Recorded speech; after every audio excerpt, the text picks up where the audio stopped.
Assalamu alaikum dostlar. Bugün ötən dərs mövzusu to'g'ri proporsionallik va uning grafiki. To'g'ri proporsional degan nima? To'g'ri proporsional deymiz. Y'dan kx turida berilgan beqiyinlikni x va y o'zgarma o'zaro orasidagi beqiyinlikni to'g'ri proporsionallik deb aytadi. Bu yerda k to'g'ri proporsionallik koeffitsiyenti. To'g'ri proporsionallik qisqartib yozdim. Koeffitsiyenti. Kf deb qo'yay, koeffitsiyenti. Endi bunun formunu misal keltirib aytsam, y'dan italiq 0.3x, y'dan italiq 7.2x, y'dan 10x va shunga o'xshash boshqa mushlar turga berilgan misollarni to'g'ri proporsionallik beqiyinlik deb aytadi. Ammo italiq y'dan 0.3 bölüngen x bo'lsa, bu to'g'ri proporsionallik miqdor bo'la olmaydi. Chunki bu yerda k bilan x o'zgarma orasida qanday amal bo'lishi kerak, ko'paytirish amali bo'lishi kerak. Bir-birini bo'lish amali bo'lsa, bu to'g'ri proporsionallik bo'la olmaydi. Endi to'g'ri proporsionallik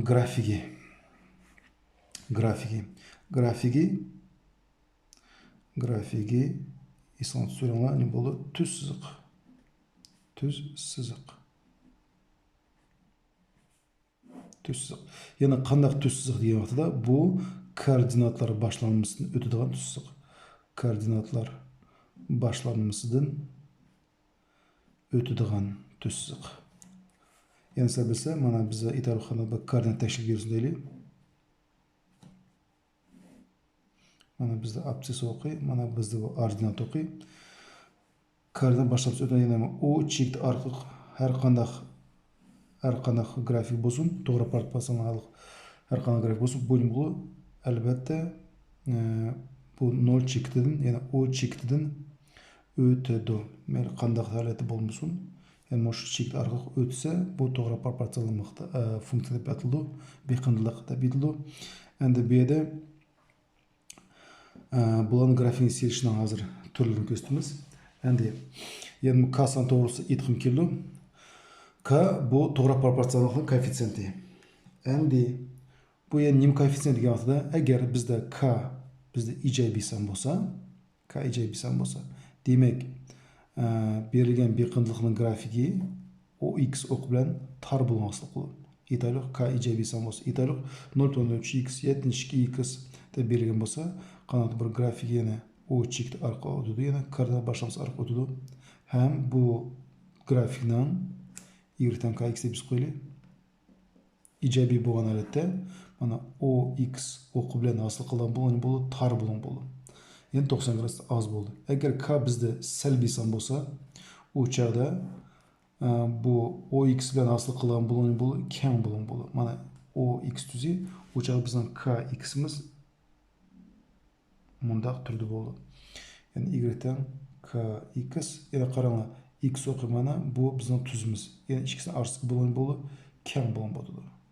Keng bu yerda tor. Undan boshqa k ijobiy son bo'lsa, bizning tuzimiz, ya'ni grafiki birinchi va uchinchi harakatlarda o'rinlashgan bo'ldi. Agar k sonimiz biz salbiy son bo'lsa, bu grafik ikkinchi ve 4-chi charaklarda o'rinlashadi. Shuna so'l qo'yish mumkin. Italiq y'dan 0.5x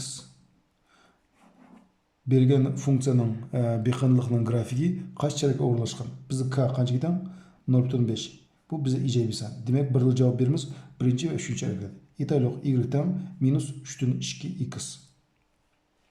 Biz k qanchadan -3.2 bu biz salbiy son. Biz bir dil buni grafikini chizmaylik deymiz. Bu beqiyinlikning grafiki 2-chi, 4-chi harakat orqali o'tadi yoki 2-chi, 4-chi harakat yotadi desak bo'ladi. Bundaq misol bizga bundaq 3 tal to'g'ri proporsionallik beqiyinlik bersin deylik. Mushlarning grafiki qanday selishimiz kerak.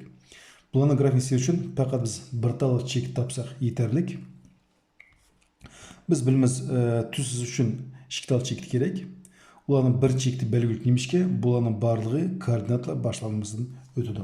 Yani ikkinchi chekit qanday topamiz? Italiq bu yerda biz qanaqa bir a chekini beraylik deylik.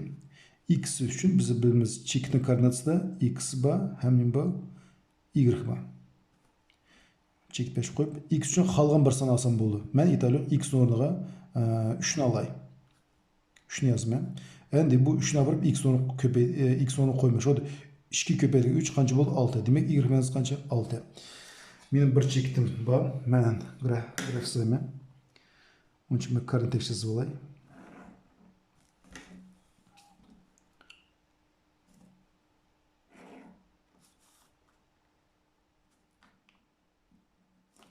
Bana karın tekstizdim. Endi bergen çek belirleme. A çekti 3'te 6.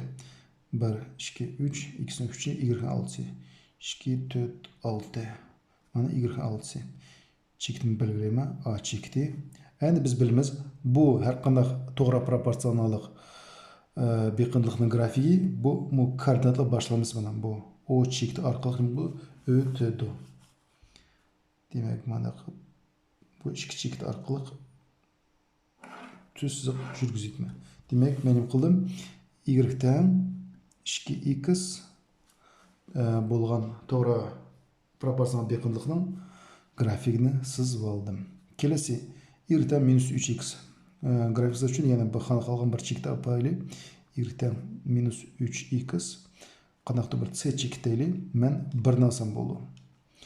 X o'rin 1 ni olman. 3 ni minus 3 ni 1 ko'paytsam minus 3 chiqadi. Demak, men buning barlig'ini bir karın tekstlik qilsam bo'ldi. 1 da minus 3. X ning 1 da y ning minus 3. Demak, bu tuzumni davomlashtiray. Mana x ning 1 mana y'ning minus 3. Bizde birinci mana x'niki manasi, ikkinchisi y manasi. Y minus 3 1, 2, 3. Mana y minus 3. Ikkisini o'rtaga chekdi qo'yma. Bu bizda c chekdi. Bu to'g'ri proporsional beqindilik. Bu koordinat başlamasida o'tadi. Ya'ni o chekdi orqali, ya'ni o c chekdi orqali nima tuz yurgizma.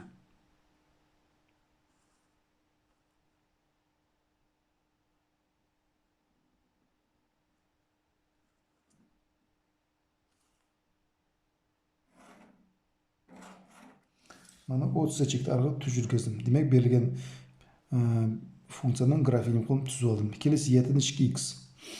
Agar sizlar kesirib berilsa, bu chog'da biz qanaqa qilamiz? Biz x ning o'rniga bir d chekdaylik. Shunday son erishim kerakki, u y bilan qisqaraydigandek bo'lsa, biz hisobimiz o'ng'ay bo'ldi. Men bergan kesirish uchun y degan sonni olay x ga. X o'rniga y ni qo'ysam, y dan 2 ni 7 ko'paytgan vaqtida y bilan nima qiladi? O'zaro qisqaraydi. Demak, javob qancha bo'ldi? 2 bo'ldi. Demak, d chek koordinatasi y dan 2. Buning uchun men y koordinat chizay.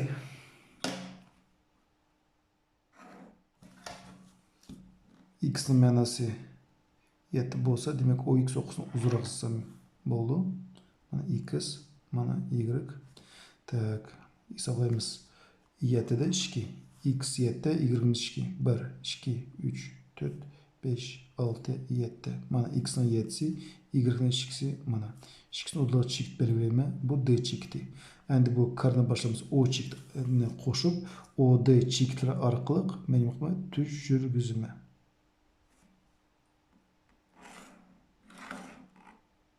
Mana berilgan y'ten 7'den 2 funksiyasının qildim grafikini tuzib oldim.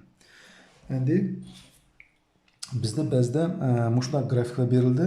Aksincha mushu beqindilikning formulasini yozdaylik. Onun uchun u hech qanday qiyin emas. Aytaylik. Mana bizning koordinat tashlik. X o'qiy, mana y o'qiy. Qanaqdir bir chekni orqali o'tadigan bir beqinlik berilsin deylik, grafik berilsin deylik. Sizga mana berildi. Sizga xalqa yerga chek belgilaysiz bo'ldi. Men aytaylik, bir k chek belgilay. K chekdi. Bu k chekning absis tatma. X o'qi tushirma, sanayma 4 keldi. Endi y o'qi borma. Y'imiz qancha keldi? 2, 4, 5. Y'imiz 5 geldi. Demek k chekning koordinatasi qancha bo'ldi? 4'te 5. Endi biz to'g'ri proporsionallik beqinliqning formulasi qanday? Ismini tushirishimiz kerak. Y'ten kx. 4 bu x'ning manasi, 5 bu y manasi. x мәнісіне x орнына қойма, y мәнісіне y орнына қойма. Шу жағда мені болу 5 тең 4 k көбейтілген 4 болды. Мысалы k сан тип үшін біздің қылмыз бұл 5-не 4-ке қылмыз бөліміз. Демек k тең қанша 4-тен 5-ке. 2 1,125 тек болды. Демек бекінділік y тең 4-тен 5 x те бесаңы болды. 2 y тең 1,125 x те бесаңы болды. Әнді бәзді бізге график берілмейді. Италық бір қалған бір италық S чекті берілсін дейлі. S чекті координатысы 10-да италық 7. Мұшы берілген чекті пайдаланып K сан типына деп сол қойшы мүмкін. Ешқана қиын емес. Формуласы қанақ y-тен kx. Y орныға апырып 7-ні қоймыз. X орнына апырып қанша қоймыз? 10-ны қоймыз. Демек 7 тең k көпетілген 10 болу. K сан тип үшін біздің қылмыз 7-ні бөлімізімге 10-ға. Демек k сан қанша дем? 10-дан 7-ге тең. Келесі бізді мұндақ мысал. K-тан -3 болса, A, B, C чектерінің қайсы y-тен kx бекінділіға қайсы тәулық дейді. Бері ешқанақ бөсіп қиын емес. Ешіш.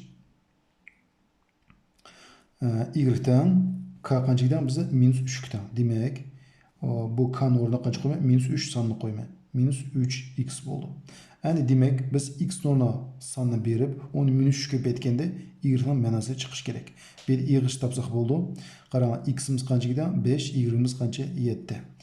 -3-ні 5 көбейтсек, -21 шығыш керек. Y-іміз қанша қойды? 7. Демек, a чек тәулік емес. Яны оны yazın болды. 7 тең -3 көбейтілген 5.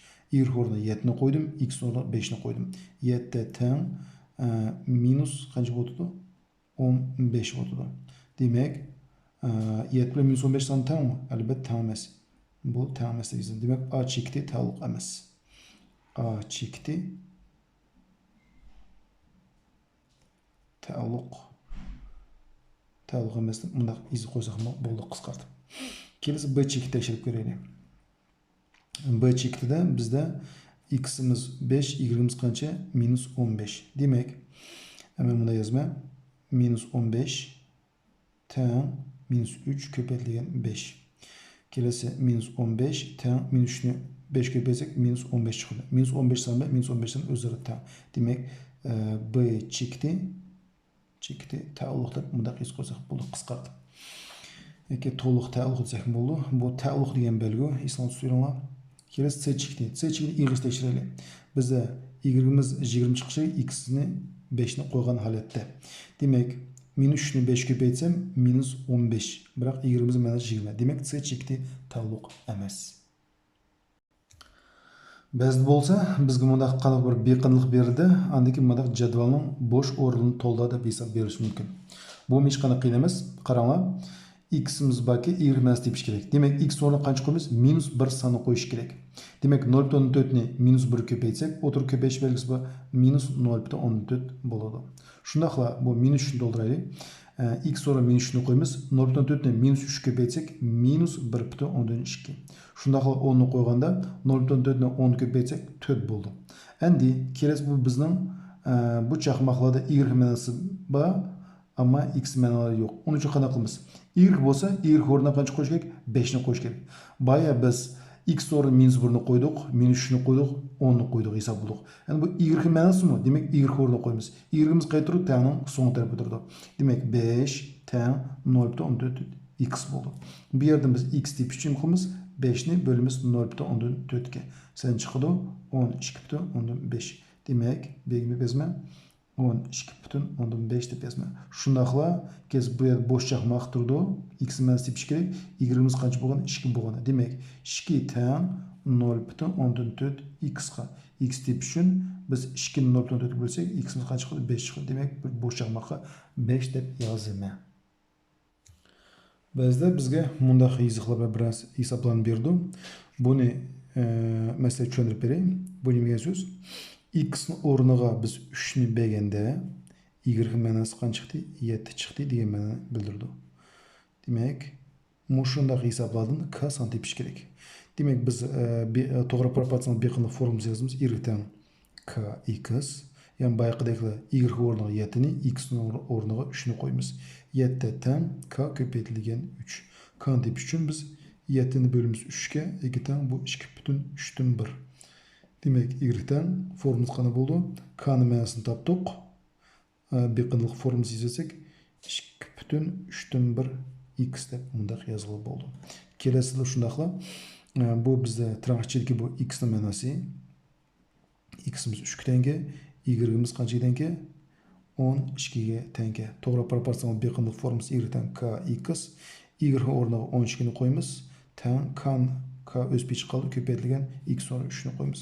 K son tip uchun 12'ni 3 bölsek 4. Demek k sonimiz 4 teng.